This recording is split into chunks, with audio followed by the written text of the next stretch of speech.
샬롬. 오늘도 우리 하나님의 은혜가 우리 사랑하는 성도님들과 함께하기를 바라겠습니다. 오늘 우리가 함께 나눌 말씀은 디모데전서입니다. 오늘부터 디모데전서 말씀을 가지고 우리가 함께 나누겠습니다. 1장 1절에서부터 11절까지 말씀, 오늘 나눌 말씀입니다. 우리 구주 하나님과 우리의 소망이신 그리스도 예수의 명령을 따라 그리스도 예수의 사도된 바울은 믿음 안에서 참 아들이 된 디모데에게 편지하노니 하나님 아버지와 그리스도 예수 우리 주께로부터 은혜와 긍휼과 평강이 내게 있을지어다. 내가 마게도냐로 갈 때에 너를 권하여 에베소에 머물라 한 것은 어떤 사람들이 명하여 다른 교훈을 가르치지 말며 신하와 끝없는 족보에 몰두하지 말게 하려 함이라.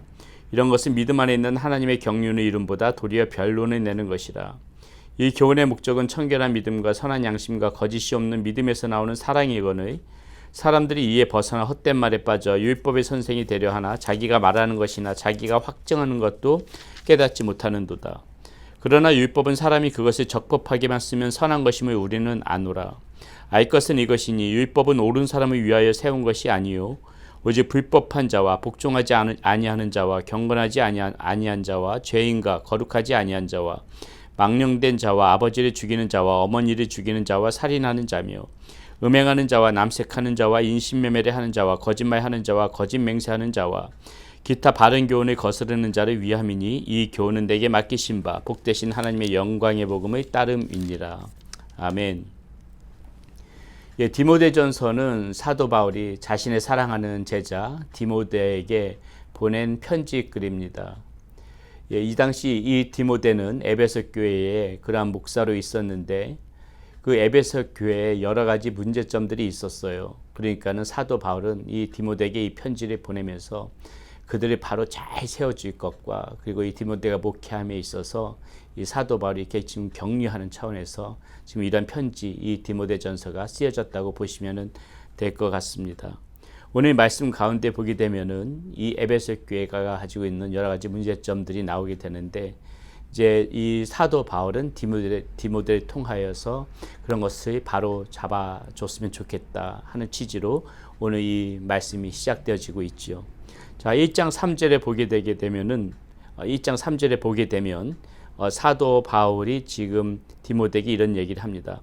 네가 마게도냐로 갈 때에 너를 권하여 에베소에 머물라 한 것은 어떤 사람들이 명하여 다른 교훈을 가르치지 말며. 자, 이 말씀을 봤을 적에 에베소에서는 복음의 핵심을 벗어난 다른 교훈이 있다는 것을 알 수가 있죠. 그래서 지금 사도 바울은 디모데에게 그 다른 교훈들을 바로 잡아라. 지금 이렇게 이야기하는 것입니다.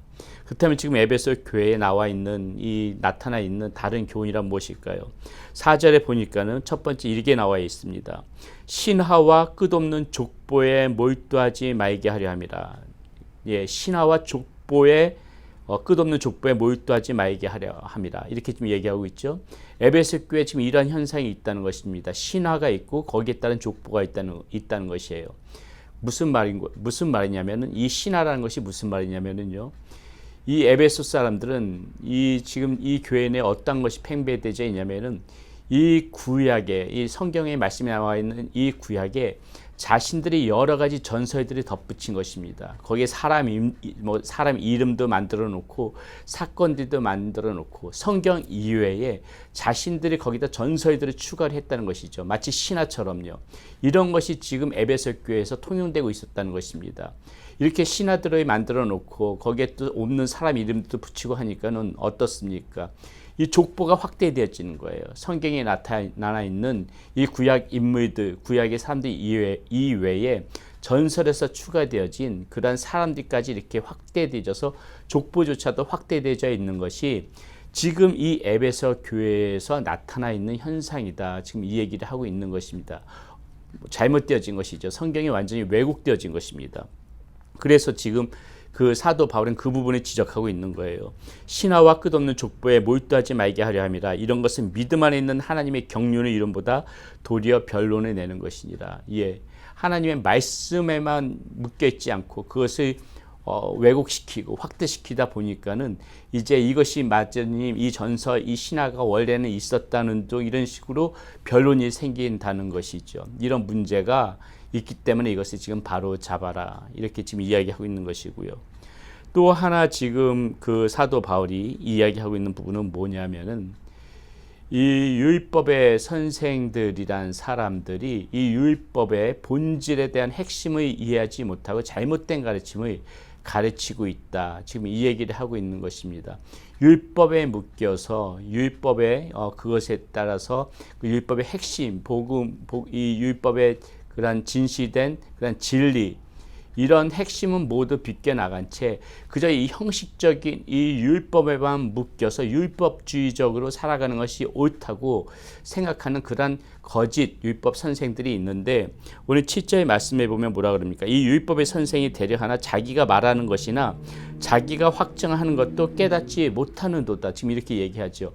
본인들이 이야기를 하면서도 스스로 확증도 갖고 있지 못하고 깨닫지 못하는 상태에서 이렇게 지금 율법의 외형적인 모습들, 그런 것들이 강조하고 있는 것이 이 에베소 교회에 나타난 모습이라는 것이죠. 사실 이러한 모습들은 이미 예수님 시대 때부터 그런 율법에 묶여 살던 바리새인들이라든지 이런 사람들에 의해서 예수님께서도 계속해서 그 율법주의에 묶여 사는 사람들을 지적했지요. 그것이 복음의 핵심이 아니기 때문에 그렇습니다. 그런데 그런 부분들이 고스란히 지금 전승되어져서 이 에베소 교회에서도 여전히 나타나고 있다는 것입니다. 그러나 여러분, 이 사도 바울도 오늘 이 말씀 가운데 이야기하지만은 이 분명히 율법이 그렇다고 해서 폄하시키는 것은 아니지요. 율법이 우리에게 적법하게 쓰면 필요한 것이다. 지금 사도 바울도 오늘 말씀 가운데 이야기하고 있는데, 이 율법이 우리에게 어떠한 부분에 있어서 필요하냐? 우리가 그리스도인의 모습으로 살아갈 때 우리의 죄된 모습들, 우리의 잘못된 모습들이 율법에 비추어서 우리의 모습을 바로 잡을 수 있는 그러한 효용성은 있는 것이죠. 오늘 우리에게 주시는 이 율법은 무엇입니까? 우리가 이 율법을 보면서 내가 하나님의 말씀대로 잘 살아가고 있지 못하구나. 율법에 비추어서 우리의 잘못된 부분들을 바로잡을 수가 있잖아요. 이러한 것에 유용한 것이지 이 율법 자체가 우리에게 구원을 준다거나 이 율법대로 살아가는 길만이 구원을 받는 길이거나 이것은 아니죠. 이것은 아니고 율법의 핵심, 율법의 본질, 이것이 무엇인가를 먼저 분명히 알아야 되는데, 지금 그것이 무엇이냐면은요, 이 사도 바울이 분명히 이야기하죠. 5절에 두 가지를 얘기합니다. 이 교훈의 목적은 청결한 마음과 선한 양심과 거짓이 없는 믿음에서 나오는 사랑이다. 자, 사랑이 이 율법의 핵심이고요. 11절에 보게 되면 또 이렇게 나오죠. 이 교훈은 내게 맡기신 바 복되신 하나님의 영광과 복음을 따릅니다. 하나님의 영광과 복음, 이것이 율법의 핵심이라는 것입니다. 이 하나님께서 주신 우리 이 율법의 핵심, 그것은 하나님의 사랑이고 복음이고 하나님의 영광이고, 이러한 부분 가운데서 우리가 굳건히 서야 되는데 오히려 그런 것에 대해서는 강조되어지지 않고 어떤 이 율법을 따르면서 살아가는 이 율법에 묶여서 살아가는 그러한 것을 너무 지나치게 지금 강조하고 있어서 자신들도 확정하지 못하고 자신들이 하는 말도 알지 못하는데, 이런 것이 마치 진실인 양 지금 에베소 교회에 팽배해 있으니까는 사도 바울은 지금 디모데를 통해서 그런 것들을 바로 잡아라. 그런 것들을 바로 잡아라.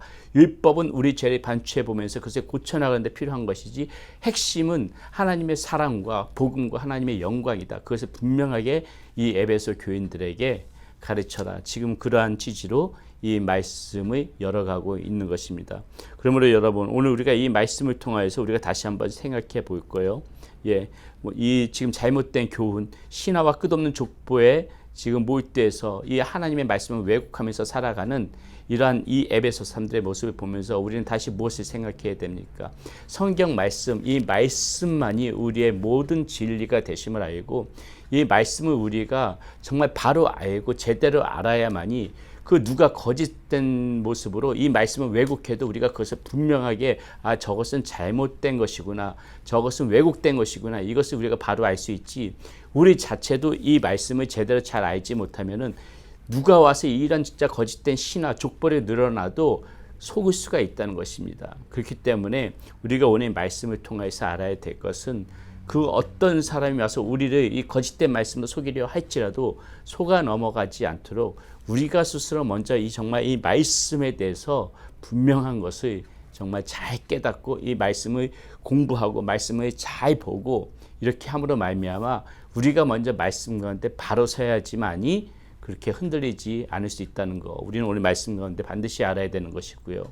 또 하나, 이 하나님의 말씀을 보면서 여러 가지 나타난 율법을 통하여서 우리의 모습을 다듬어 나가는 것은 좋습니다. 그러나 여러분, 율법이 우리를 구원시켜 주는 것이 아닙니다. 우리가 이 말씀을 서로 우리가 보다가 말씀 우리가 조금 잘 못 지키는 부분 때문에 왜 내가 이 모습밖에 안 되지 실망하고 낙담할 수는 있지만은 그렇다고 해서 우리가 지옥에 떨어지는 거 아닙니다.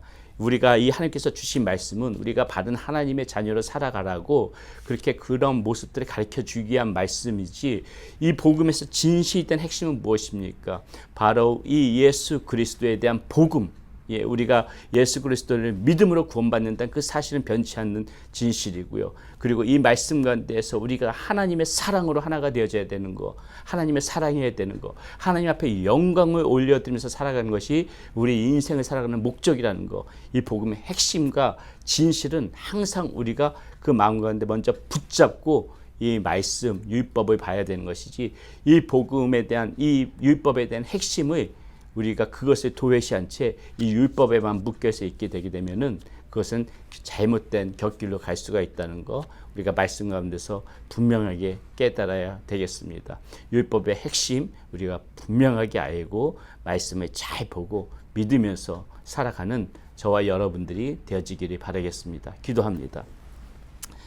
하나님, 오늘 말씀 가운데 사도 바울이 디모데에게 이 에베소 교회를 바로잡기 위하여서 여러 가지 말씀을 주는 것들을 볼 수가 있습니다. 이 에베소 교회 여러 가지 잘못된 현상들이 나타나는데, 하나님, 우리도 말씀 가운데 굳건히 설 수 있도록 인도하여 주시고, 이 진리의 복음 안에서 흔들리지 않고 바른 믿음을 갖고 살아가는 우리 살아가는 성도님들이 될 수 있도록 인도하여 주시옵소서.